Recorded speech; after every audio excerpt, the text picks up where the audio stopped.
ولقد جعلنا في السماء بروجا وزيناها للناظرين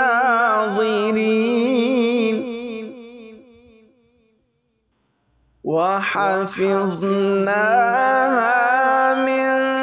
كل شيطان رجيم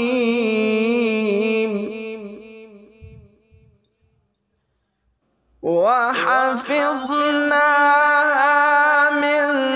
كل شيطان رجيم